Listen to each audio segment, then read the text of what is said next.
bring you a very easy, delicious recipe. Today I'm gonna make for you high protein chocolate MTS Whey brownies. So we're gonna go ahead and get started.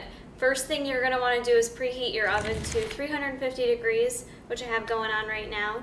And then you're gonna wanna use preferably an 8x8 pan to put your brownies into. I actually did not have this.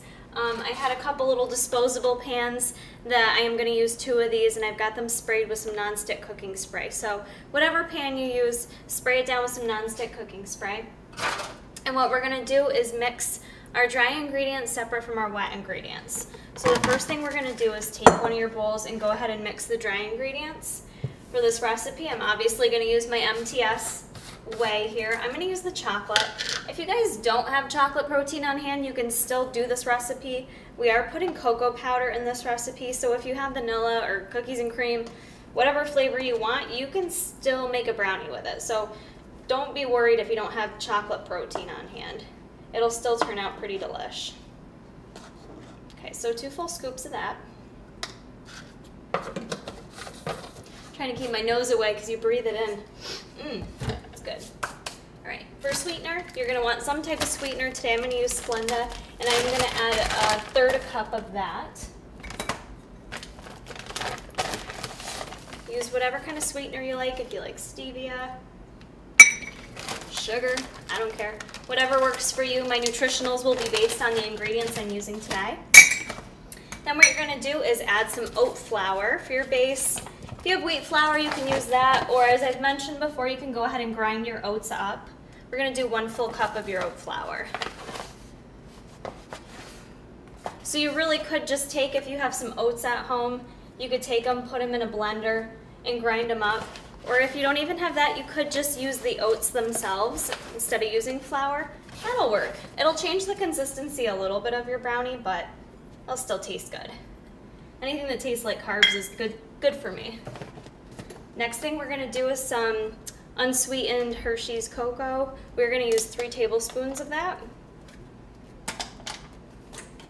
Shoot, I didn't open this.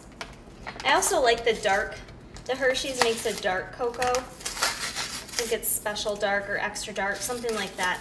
That's really good too. That would be great in this. It would give it more of a chocolatey flavor. So you're going to do 3 tablespoons of that.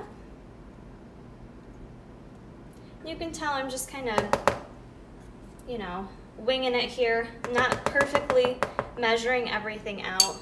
Certainly for those of you on prep and who need to weigh it on the scale, go right for that. That way you know exactly what's going into it. Next thing you're going to want to do is add some baking soda. I'm going to use a 1/2 teaspoon. Now, a lot of times I get in a pinch and I only have baking powder. You can reverse the 2 if you have baking powder. Based on what I've seen, you just need to increase the amount you're using. Could change the flavor a little bit though. So if you have the baking soda, use that, measure it out, 1/2 teaspoon. That is your leavening agent. That's what's going to make your brownies rise. I am going to add just a dash of salt. And then my secret ingredient, not really a secret, I'm telling you, but I'm going to add in some instant coffee, or if you have instant espresso, I'm going to add in 1.5 tablespoons of that. What that does is adds a little caffeine to it, which I sure do like, but it brings out the chocolatiness of the brownies. So it adds like a nice rich flavor to them. So I did about 1.5 tablespoons, excuse me. So those are all my dry ingredients.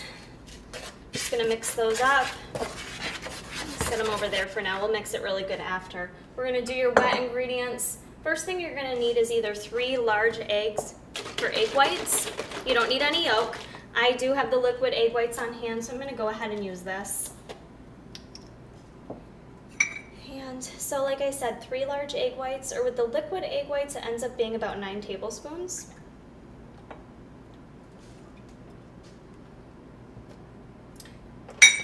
Next thing we're going to add, you have some options here. I'm going to do 8 ounces of unsweetened applesauce, or some people like to use baby food. So if you have like a berry flavored baby food, got that from Jamie East, and she uses that in a lot of her recipes. The berry baby food helps bring out the flavor of ingredients, especially the chocolate. It really enhances it. So if you have Kids, you have kids at home and you have some baby food, go ahead and use that. That'll work just as good. Next thing I'm gonna add, just for a little extra flavor, is about a half teaspoon of vanilla. This is optional. It's not gonna make or break your recipe if you don't have this at home.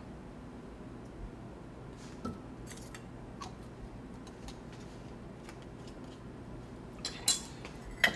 So now I'm gonna go ahead, mix up my wet ingredients, and I'm gonna go ahead and add them to the dry ingredients once I have them all mixed here.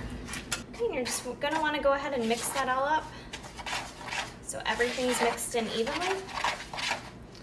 Well, what you will notice is the batter may be kind of dry. So what I'm gonna suggest doing, and we're gonna see in a minute how much I need, you're just gonna add as much water as needed to get the batter to like a cake batter consistency. But before I do that, I wanna see if it mixes up okay without adding any water. It smells very good.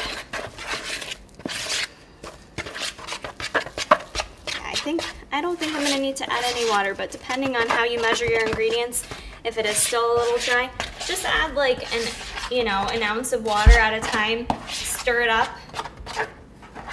until you get that. That's pretty much the consistency you want. Nice cake batter consistency. It smells delicious. That coffee really does help bring out the chocolate flavor. So like I said, if you have an 8x8 pan, go ahead and use that. That would be ideal. But I'm gonna split this up in my little pans I have here. I forget what size they are, like something odd, 7.5 by something or other. So I'm gonna get these in the oven. You're gonna wanna bake your brownies for about 20 to 30 minutes. It's really gonna depend on what size pan you use and how hot your oven cooks. So keep an eye on them, set them for 20 minutes and keep checking them, and we will see how they turn out when I come back. All right guys, so my brownies took about 20 minutes in my oven and they were good to go. The way you know that they're all set is take a toothpick, insert it in the middle, and if it comes out clean, then you know your batter has fully cooked. So this made for me about 12 brownies, and you can see they're nice and thick. That's a pretty good sized brownie right there. So for one brownie, one serving here, it's only 75 calories, 1 gram of fat, 9 carbs, and 6.5 grams of protein. So these are very macro-friendly brownies. So keep in mind, with being 1 gram of fat and being so low, these are a little more bland, so you can sweeten them up a little bit more with however you need. I kept them as macro-friendly as possible, so depending on what your needs are, you can spruce them up how you want to. So if it was up to me and I had the fat to do so, I would either add a little peanut butter maybe in the brownie mix or drizzle that on some of these guys, because that's deliciousness to me. But do what you want with it. You can add some chocolate chips in there. Like I said, a little bit of chocolate chips can go a long way. You could add peanut butter. You could do like a protein frosting to ice these with. Sky's the limit. So these are delicious. They're super easy to make. For me, I had all these ingredients at home. They're pretty much staple. So don't forget, for any of your MTS nutrition needs, you can use my discount code KARA to get 5% off. And go to tigerfitness.com to buy it. Also check out the Get Fit clothing line. I'm loving this stuff. My tank says, "Stop bitching, start lifting." I love this tank. It's one of my favorites. Awesome clothing line, and they have stuff out for guys too, so go check that out. And I will be back every week, you guys, bringing you some great recipes, so let me know what you'd like to see.